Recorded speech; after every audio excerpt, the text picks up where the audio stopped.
1932. Protecting the future of working families. Teamsters, 1932.org. You're listening to an encore presentation of this program, KCAA, the Inland Talk Express.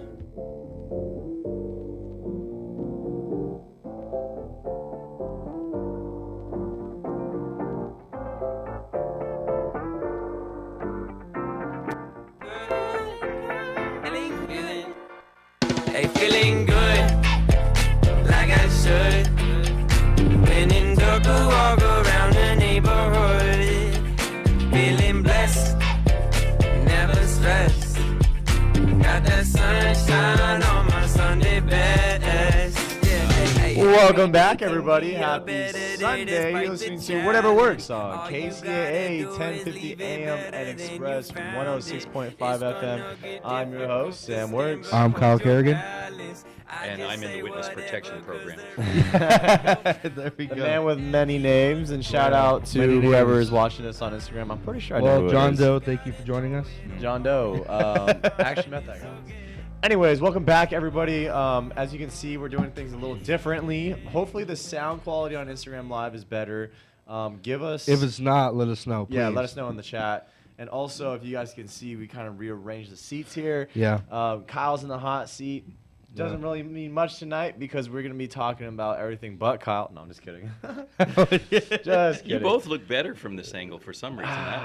Yeah. He's a smooth Why? talker. Smooth operator. Yeah, right. Anyways, so you guys listen to Whatever Works. And on this show, we talk about whatever works.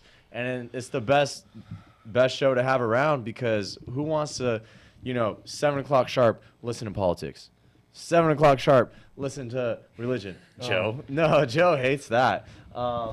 Okay, we got a thumbs up. So sound quality is good. So we'll keep it like that. I didn't know it was Okay. actually your So, phone that was yeah. doing that.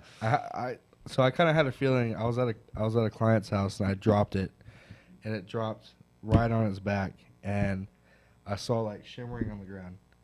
Shimmering. Yeah, shimmering. Oh, And I nice. was like, oh, nice. I turned around, and yeah, look at that.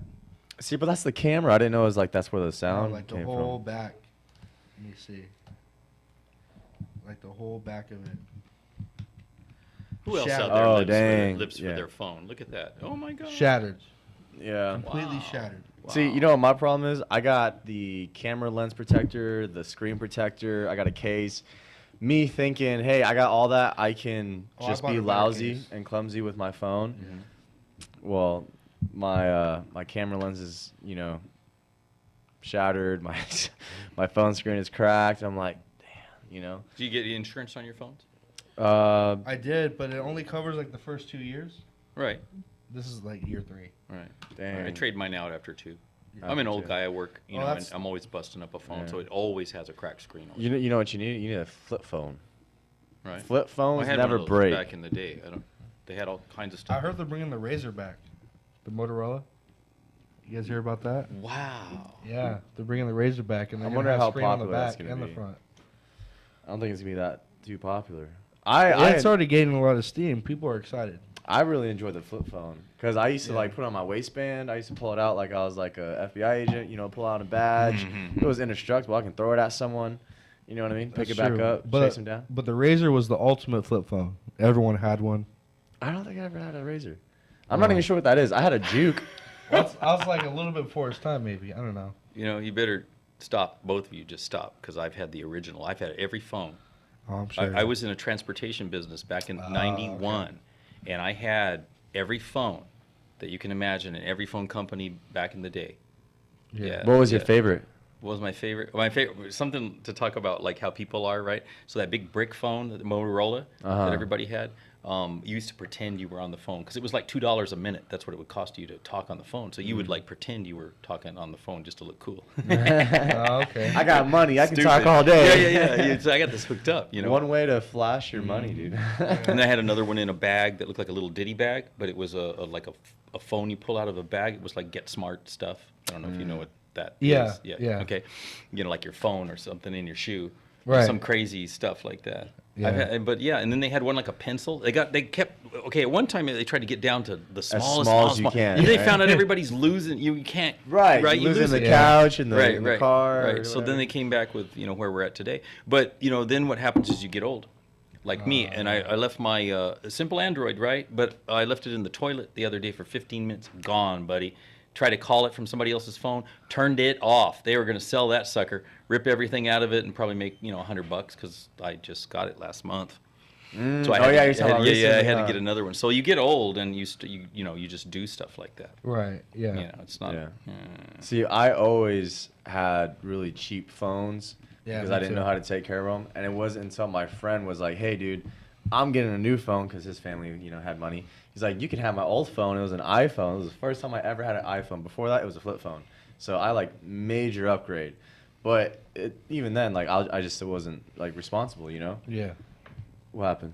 Oh, there was this major brown recluse walking across the back of your board right there. You just crawled. You're right in. kidding. Yeah, no. Yeah, they want to be I on the know what show they look too. like. Yeah. Yeah. Oh, Wow. nice. This guy literally flipped the couch a couple weeks ago because he found one. So. Well, recluse is the worst one. Well, okay. We before we got on air, we were talking about longevity and life and all this stuff, and you start talking about phones, you start talking about life and death stuff. You start, Yeah. that's every day. That's like a topic, And what I learned Right. in life is that most people don't want to talk about death. They get they just completely ignore it, right? You don't want to talk about death, right? Why You not? want to talk, right? So when you start talking about living long and doing all this stuff, I mean, it's important. Everybody knows about it, but when you Yeah. You know what's okay, funny is actually looking at trends. I was just thinking about phones and Yeah. trends and things. They Yeah. come and go, It's Right. like, Yeah. Well, so is life. Comes and goes. Yeah, and I've recently, not recent. I've always known this when I was a kid. Going to church, I went to a small church. Everyone is on the verge.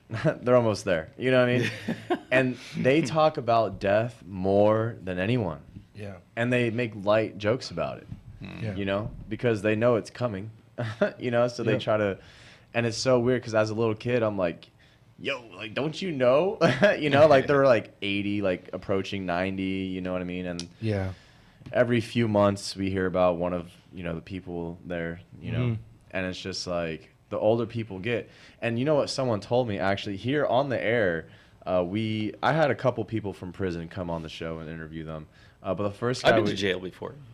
and it was Oh, anyway. it's go not how ahead. it's not how they depict it. But I was talking to this one guy, and I was like, oh man, as you get older, time flies. And he's like, you want to know why? And I was like, why? He's like, because you're getting closer to death. Subconscious, Guys in the and back that's a laughing. guy coming from prison. You know what I mean? So Yeah. it's for him, I'm sure being in prison, time slows down. I'm sure of it. You know what I mean? There's Right. probably not enough activity for your brain to be oh, time's flying. You know what I mean? Okay, so the compliment to that out in the world is that older people get up at 4 o'clock in the morning, and they're always out walking and stuff, and then they're in bed by 8:30, right? And you're like, well, why would they do that? Because I certainly don't want to wake up that early, right? It's like, You why don't do want they do to, that? Why but- do they do that? Well, less time on the planet. Yeah. Maybe that's the thought, right? I'm gonna get up and get this day. You know, 'cause- Subconsciously though. Yeah. Because Yeah. I don't Yeah, think yeah. anyone really thinks that all the time. Because Right. then that would cause a lot of stress, and that would cause you to die faster. Right. We were just you know what I mean? stress, right? Yeah. Right? Like your song in what is it? Never stressed? Yeah. That's a lie. I What? mean, Yeah. it's very hard, but It's an ideal, yeah, and that's the thing. The less you can stress, the more. And okay, what is stress? What causes stress? How can you combat stress? You know what I mean? Because realistically, if you are thinking in the present, right, you shouldn't right now. If you're thinking about right now, you shouldn't be stressed. I mean, yeah, you got bills and you got food. You might be hungry, things like that. Your girlfriend might be yelling at you when you come home. But, Well, I don't know. present moment right now. Are you stressed? If that brown recluse comes back and is right here in the present moment, But I'll 'cause you're be not living in stressed. the No, present. it's You're crawling not- up your back You're not right living now. in the present. That'll be stress in the present. We'll watch it right here. He'll be like, Yeah. There's a book called Why Zebras Don't Get Ulcers. What? Right, and it's a real thing, Yeah. and the reason being is because they kind of have like goldfish, right? They don't Their think attention too much. span? Yes, and so what happens? Like, okay, a lion comes out. They're just eating grass, doing their thing. Lion comes out, right? Scratches one of them, but they escape, right? 20 minutes later, they're out in the grass, just eating grass again. They're not stressing about what happened Before. or what's going to What's gonna happen, happen. later. Yeah. And ulcers grow and they stay, and it's harder for your body to heal when you're in a mental state of stress. Right. So they wrote a whole book about why zebras don't have ulcers, and it's all to do about stress levels. Okay. You know what I mean? I'll have to check it And out. a lot of us over time, like, that's what I'm saying. Like, we all have something to stress about. Everyone. Yeah. Because we're humans. You know what I mean? And whether it's our own stress or it's an outside source or whatever it is, it's like, okay, we're all going to deal with stress, but how can we reduce that amount of stress that we're dealing with? You Yeah. know what I mean? And most of it is coming from an outside source. You know what I mean? Yeah. And I told my lady the other day, using a metaphor, all right, like everyone's a ship in an ocean, and waves are coming over trying to swallow you whole. You know what I Yeah. mean? You can't let these waves sink you. You know, No. all this outside material or people or anything trying to bring you down. You can't. It's all up to you, whether you're gonna sink or float. Yeah, You know? well, Marcus Aurelius said, "Be the rock the waves crash into." Dude, I love Marcus Aurelius. Yeah, he's one of the best, and you know that just kind of gets me thinking. And Bruce Lee also said something similar. Be like water. Well, not only that, he says, "Don't pray for an easy life. Pray that you can endure a difficult one." Right. Because stress is bad, it's true, but I think we all need like at least a little bit of it, because the after effect is motivation, right? Because you don't want to be in that stressful spot, so you're gonna figure out a way to get out of it. So it's gonna motivate you. And it's gonna build your character. It's gonna build your character. Yeah, that's what I was gonna say too. And a lot of things. Okay, so like the gym is a great example, right, of putting yourself under these situations, right? Yeah. Like, okay, instead of saying I can do 10 reps, like no problem. Well, why don't you try to shoot for 12 or 15? And if you're doing that, like everything you do is basically a pattern in your life that you're creating. Yeah. And so if you are trying to go beyond your limits, facing adversity at the gym at this level, imagine when like you do things that you don't want to do. Basically, what I'm trying to say. Right. Because when it comes to business, and there's things you don't want to do, you're gonna do it anyways. Because you're building that mentality. You know what I Right. mean? And it's like that stress level of like I don't want to do it, and freaking out, compared to I don't want to do it, but I'm gonna do it anyways. Yeah. Like that's a whole different level, and that goes with everything in life. The things that you Sure. don't want to do. Like someone told me, he says, "Hey, don't do it." He said, "It's not do what you can, it's do what you can't." Right? Yeah. Because if you just do what you want to do or do what you can do, you're not growing in character, you're not growing in spirit, emotionally, or anything like that. Yeah, and you always want to be growing. Because if you don't grow, Yeah. opposite effect. I was going to say something, but I kind of lost my train of thought. It's funny sitting here listening to these guys because they're already like they're in that whole thinking it through and trying to get a sense of what it's like and all this stuff. And I'm 61 years old. Well, you're 61? Yeah, I I had to am. repeat that twice. My bad. Okay. So what are your thoughts?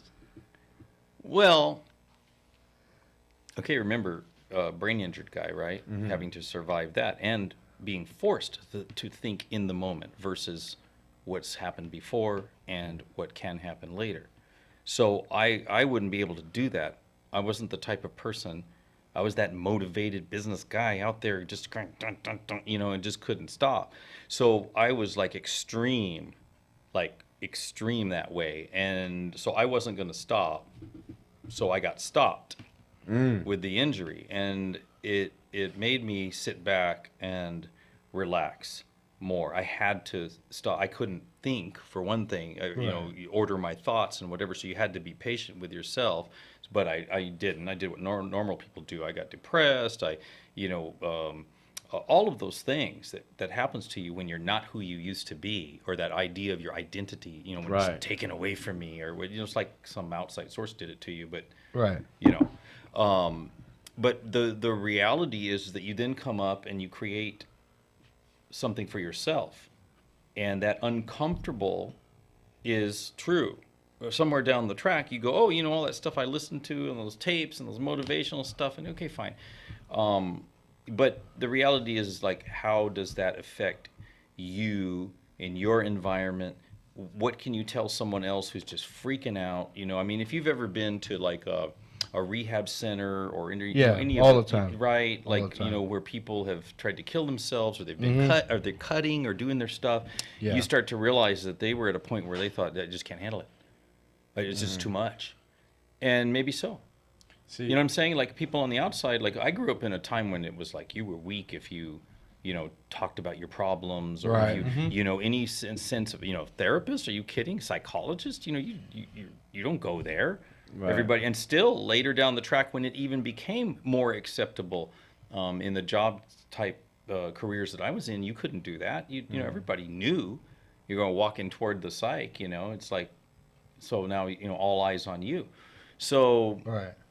you ultimately come out of that with some. It's great to talk about it and get into it, but functionally, what is it that you can tell a person who's in the middle of all of it and it's just too much, right? How can you pull them out of that? And that's what makes a big difference, So in their life. Right, and the thing that really helped me, at one point, like, even though I went to church all the time when I was a little kid, it was I was forced to go to church, right?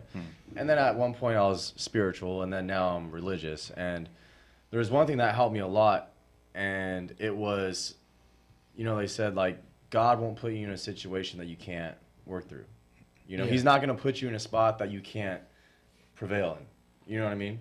So when people are on the deepest, darkest side of themselves, if they believed in God, or if they even had a hint or even like a desire to believe in God, and they heard that word or that phrase saying, like, God wouldn't put you through anything that you can't come out of, you know what I mean? That, for me, that gave me self-motivation. Yeah.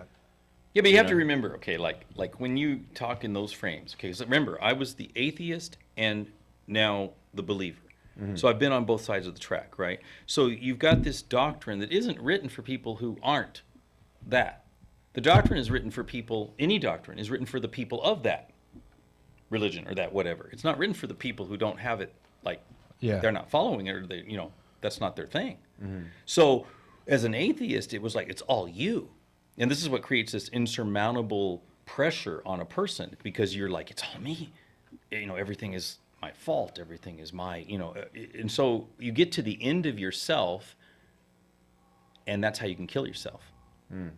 Because you have no hope. You have no other thing outside of that which you've created. Right. See? Different mindset. But So it's this also is the hard part, right? Okay, so let's say you've got this somehow spiritual thing going on and all this stuff, and you're trying to speak to someone who doesn't have that in their life, or hasn't built it, or doesn't know anything about it. They're basically trusting the sincerity of your heart, you know what I'm saying, to deliver this information. I'm not saying that you don't try. You do, and then that's a lot of people flip the switch at that point, and they do head the other direction. I've not only heard the stories, I've been in the middle of that. Some, the idea that someone would have a gun to their head and say, "You got somebody a sign if you're real, if you're whatever," and my two buddies knocking at the door of that house. Goes to the door, with a gun down here, and like, "Who are you guys?" Like that. And that guy ended up, instead of a gun in his head and ended up in the church and doing some stuff. Helping other people out. Yeah. If you can. I used to always be like, whatever, what use is all that stuff? It's just a bunch of, it's like the social program, everybody getting together to do their little thing, and right. But really, We need that as people. I mean, we keep getting told we don't need it. You gotta do it. Individual, you got it, right?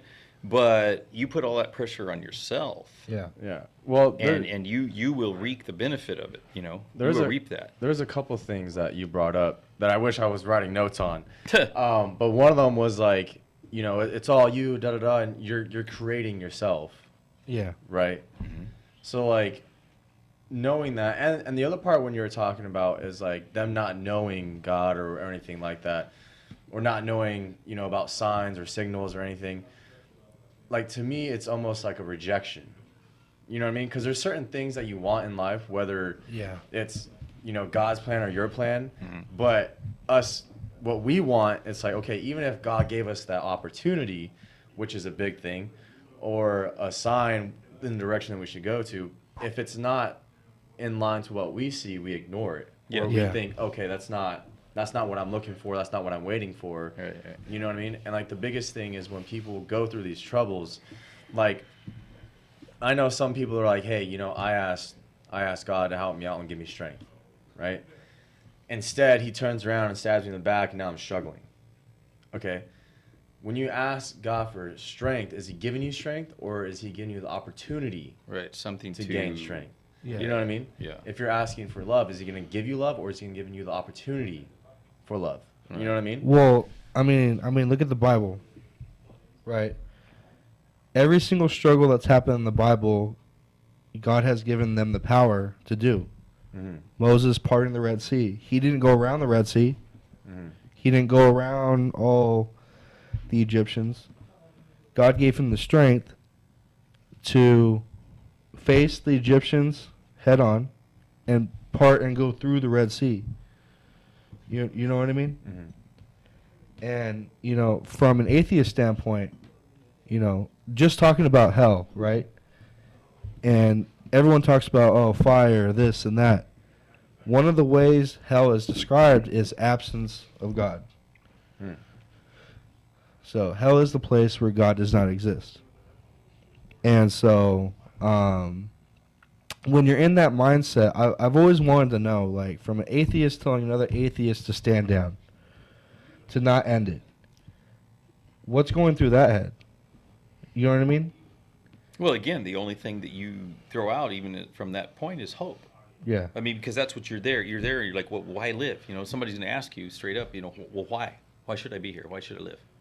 Well, what's the first thing in your mind? All the things that could be, that can be, you know, just life in its existence itself even seems like something more than when somebody's looking at it as something less. Right. So, I mean, you have to be really convincing, you know. But let's take, you talk about biblical stories, okay? You take a story, like most people know about, like Jonah and the fish and the, you know, like the whale or whatever that sucks him up and he's in a belly of a whale for like 3 days or whatever. There's all kinds of little cartoons and things made of it.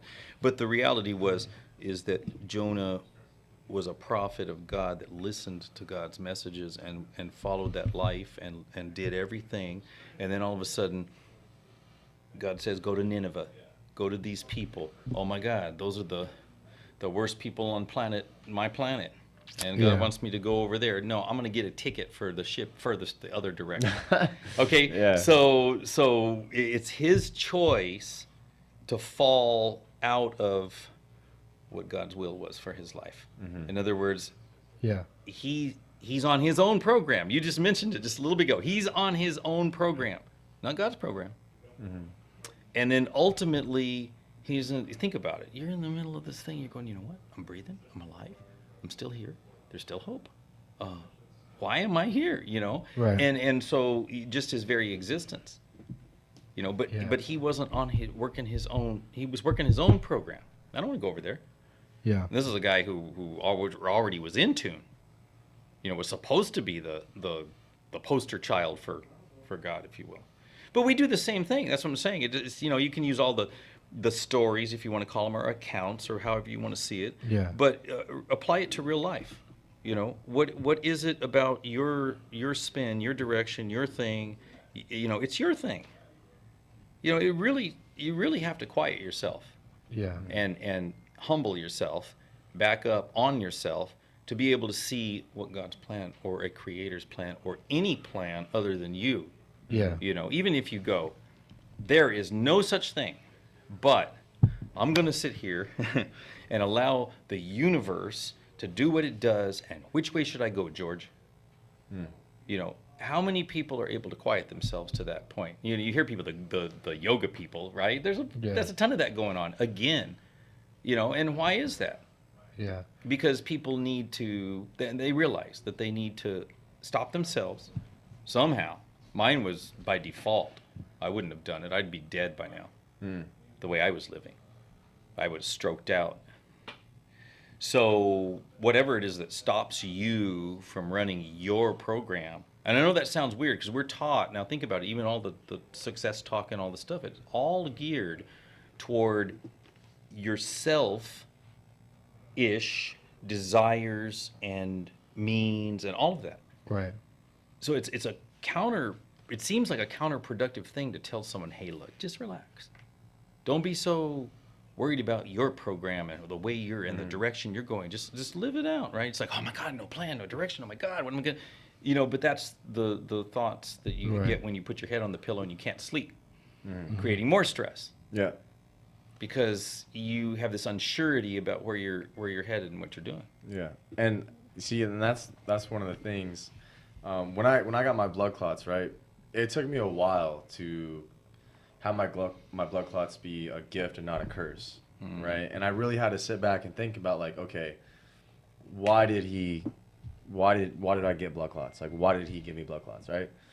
It's because I was on my own program, Yep. and I wasn't following God's plan, you know? And whether I am or not, what I am now compared to what I was and where I was going is far much further than what I was doing, you know? And so I was like, because I was just thinking about it, like, before that, I was following other people's footsteps, whether it was good, bad, or evil, you know, just because I can. And God the whole time was, like, watching over me. And then he was like, all right, what can I give him to where, like, he doesn't do all this stuff? How can I direct him in the right in the right path? There's no other explanation that I can think of other than blood clots, because then I couldn't do drugs, I couldn't join the military, I couldn't do this, couldn't do that. And those are all the things that I was just doing because of everyone else was doing. Right. You know? And I was thinking more physical rather than more spiritually and more mental. You know what I mean? And so it took me over a year to really sit back and relax. And then the thought of death, right? I didn't know what blood clots were when they told me. My parents were freaking out. I was like, what's the big deal? I don't know what's going on, you know? Yeah, because at this point, we're just I didn't kids. know. Yeah. Yeah. And then I found out what it was and how serious it was. And I was like, okay. Yeah. So now I'm even, quote unquote, closer to death than what I thought I was, you know? Yeah. And that puts you on the path of, let me get stuff done before I go. And that's what when I talk to people, I'm like, if we were immortal, we wouldn't get anything done. We'll do it next year. We'll do it, you know, Next millennium. Yeah, exactly, because we're not on time. Wow. We got a caller. Let's plug him in. Go ahead. You are on KCAA, whatever works on the radio. You got a question for us? Whatever works. What's happening? What's going on? What's going on? I'm listening to y'all discussion, and I just want to say before y'all go on break, man, that after I collapsed from my sickle cell trait exertion with the rhabdo, I didn't know that I was mad at myself, so I had to forgive myself for sprinting that morning. But also, what I was left with from 2006 until 2023 is that I was afraid that if I went back to the gym, that the gym was going to kill me. Oh. And I didn't know that that was what my fear was.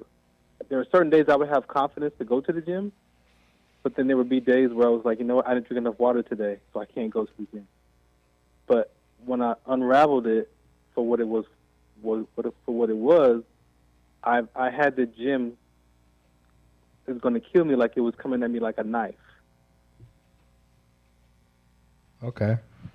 And so I had to then tell the truth. The gym doesn't have a night. And it was more of my fear of having that happen to me again. So I appreciate y'all talking. Where are you at now with that? How long ago was that? That was 2023 when I unraveled that last piece of that. And so now I go to the gym just to go to the gym. I don't have to go to the gym to prove anything to myself, or I have that fear. So you think it's now in a more proper perspective, right? Oh yeah, by using, I say if I trust God, and then I have confidence in myself, it helps me take away that expectation I put on myself. Just before we get to break, so I've been around on the planet a couple of times, and I always tell young people younger than me is that, you're going through stuff like the first cycle of things. So if you're allowed to be here as long as I've been here, most of my friends are dead or were in jail or whatever. We always said, we wouldn't make it to 20, right? But so here I am, and we have this thing where we forget, we go through these things and we like get the lesson and whatever, and then time goes by and we kind of forget, and then something else hits us if we're here long enough. If that didn't kill us, right? And so I can honestly say I'm kind of like a near miss guy, and I've been almost there about 4, maybe 5. I quit counting after about 4 times. And that's the thing, you just keep trudging along, man. And when people say, well, why why do you want to be here? Why? I do, man. I see something new every day. My granddaughter, my 11-year-old granddaughter, just got baptized today. Oh, congrats. I'm alive to see that. I'm like, now I get it. When I didn't have kids, I was that guy, I'm not gonna have kids, and I was about 25 26 years old, you know what I mean? And like I look and I think, a different perspective, right? A generational perspective versus me. And that's what changed. That's how creator mentality changed me, is that I was the single unit, and now I'm a more others-centered person, Yeah. And so, I wouldn't stand to talk with you more than 3 seconds if you didn't mean money back in the day. But I'd qualify you, and I was gone. You didn't have money. But now it's like everybody's interesting. I'd want to get to talk to you, and find out, really like about your life, and how you got to where you were before all of that happened, and then of course after. And obviously you're a changed person because of it, is the point. I want to say to Mr. Works, your blood clot story triggered me, because when I came back to Christ and I saw that my sickle cell trait was given to me in my mother's womb, that affliction became more of my why. So I appreciate how you was about to stare from your affliction with the blood clot, man. So take care. Yeah, of course. God bless you, man. Thank you. Bless you. All right, you guys, we're going to take a quick 5-minute break, but when we come back, we're going to talk a little bit more about building ourselves and what we can create in life. So stay tuned, stick around, and we'll be back in 5 minutes.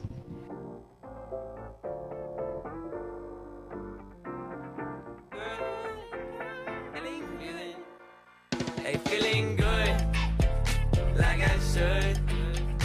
When in dark, I walk around the neighborhood.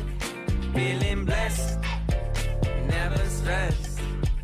Got that sunshine on my Sunday best. Yeah. From the Bureau of Economic Geology, this is Earth Date.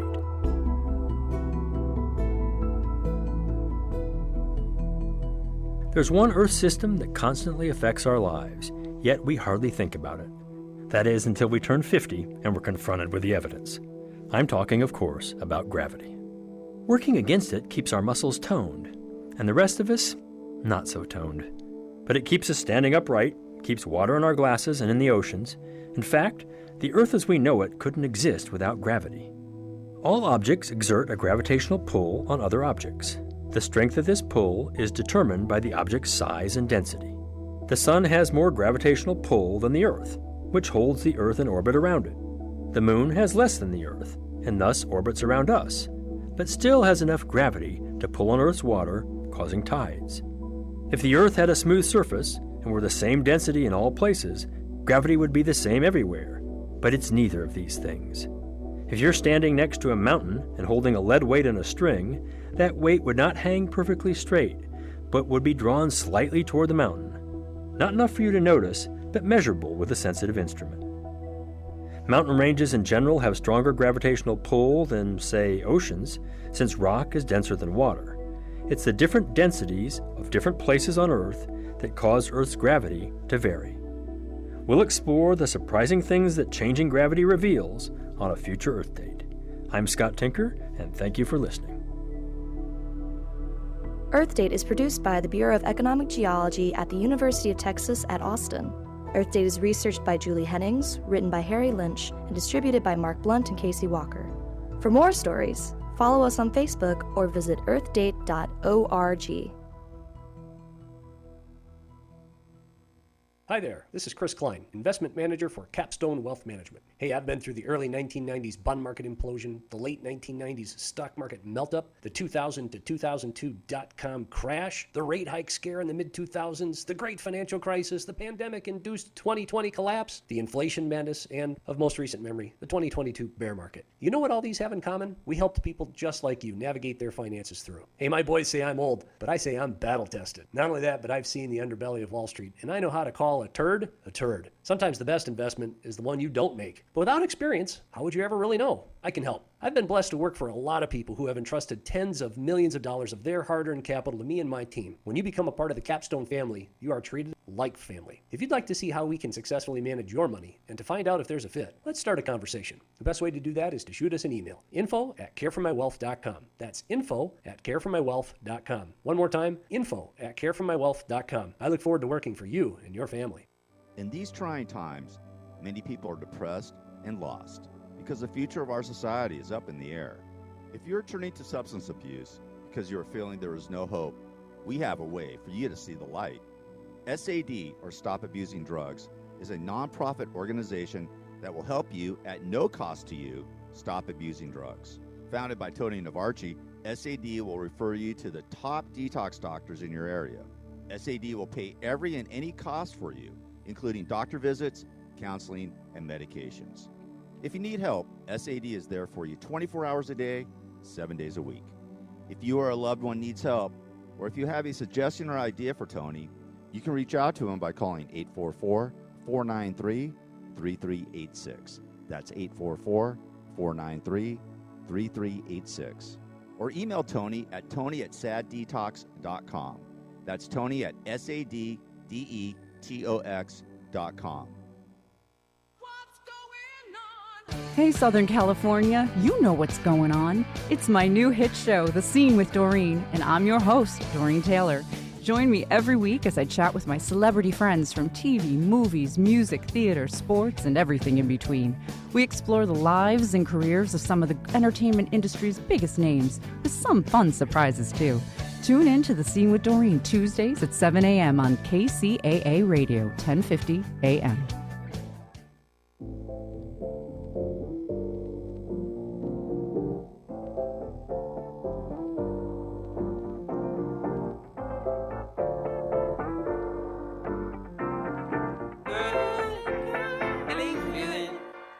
Hey, feeling good, like I should.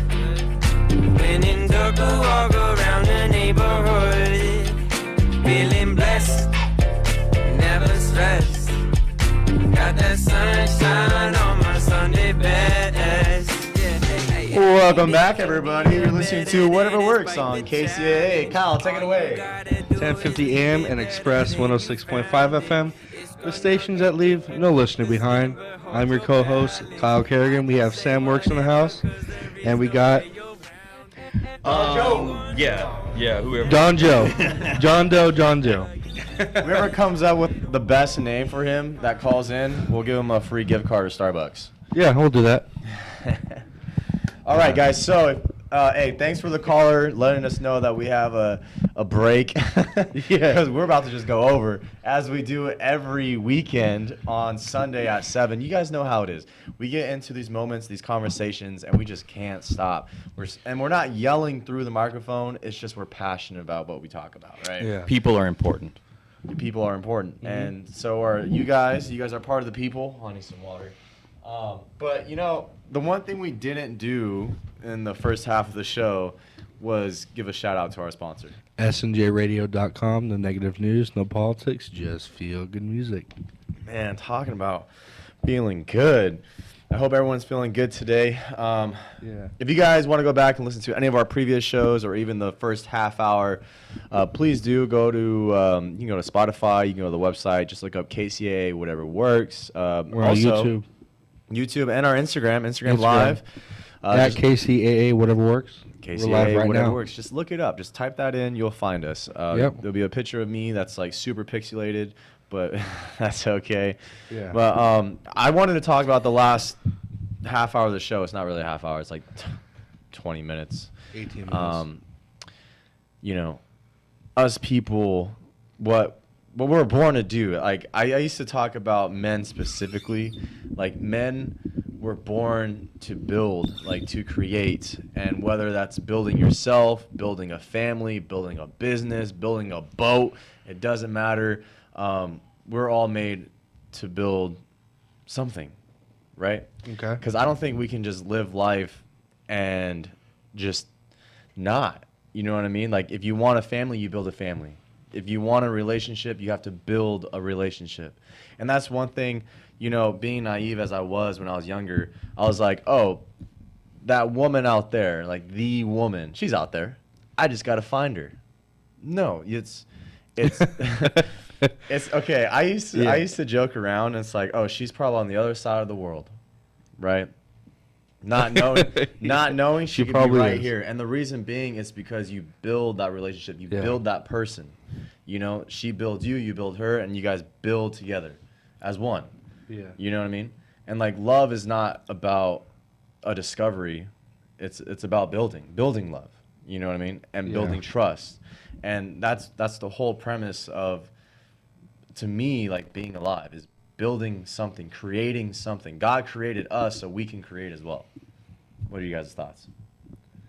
Well, my dad always said to me, he says that men can build, but women are the foundation. And so, we got one of our listeners. He just got uppercut in the gut. Yeah. Low shot. And, well, this stemmed from when I was growing up, I wasn't a very good kid, right? I was, you know, authority, just listening to authority was not me. And my dad heard me talk back to my mom one time, and he pulled me aside, and he gave me a really long conversation. At the end of it, he goes, you know, what you say to your mother right now is what you're going to say to your future wife. And he goes, if you continue down this path, you're never going to start a family. And something kind of stirred in me that day, you know.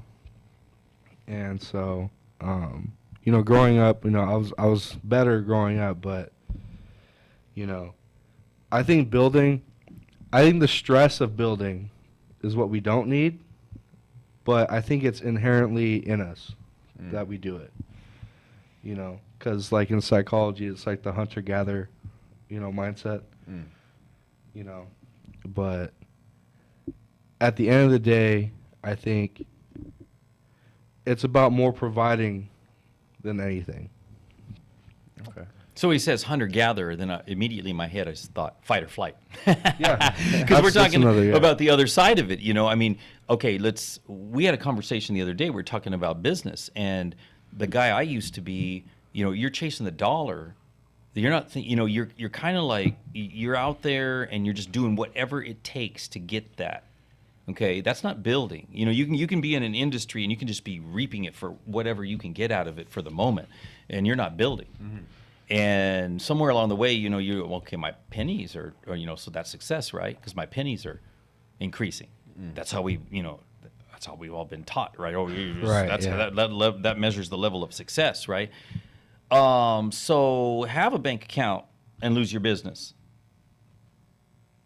right? Versus having taken some time and building a client base and building a, you know, speaking from a business side of things. Yeah. But you look at any relationship, any relational thing that has to do with people. I mean, the first time you meet somebody in a room, you choose whether to engage or be antiseptic. Yeah. So right there, you've made a choice. Do I invest a moment of time, effort? It could go long because it might be somebody talking about something important. And it becomes, oh yeah, that's important to them. But the story is important because it plays out in other people's lives, right? Strong. So, you know, building is one of those things that when you got to have this thing called patience. Oh, man. And that's a time-tempered kind of thing, right? Because when you're young, you don't want to hear that. You want to go in fast, hot, and hit, right? And hit it and get what you need from it. And that's kind of how you've been taught. So it seems counterproductive to say, hey, slow down. What do you mean slow down? I'm supposed to speed up. I haven't hit my mark yet. I haven't hit my quota. I haven't hit my, and you see businesses that are like that. But you do have to have a building component if you want that longevity or that lasting ability for your business. Yeah, and that's or your interesting that you relationship. said that. Because the first time I've been out of the country, I went to Amsterdam and Namibia. And I spent 5 weeks in Namibia.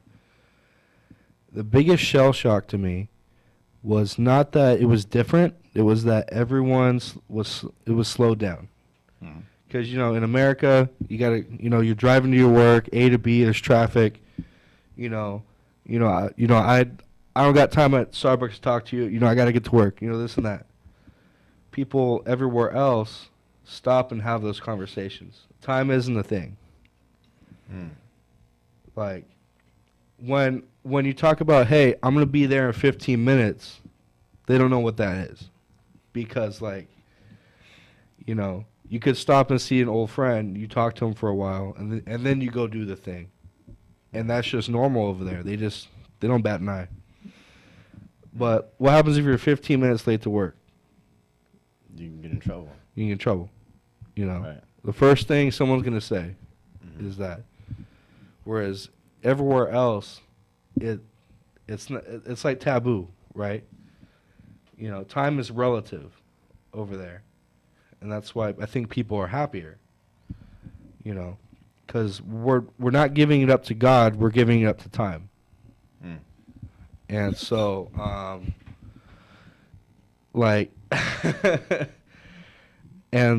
and I think the biggest thing is, if we put time into a person, we're trying to make that person look beautiful.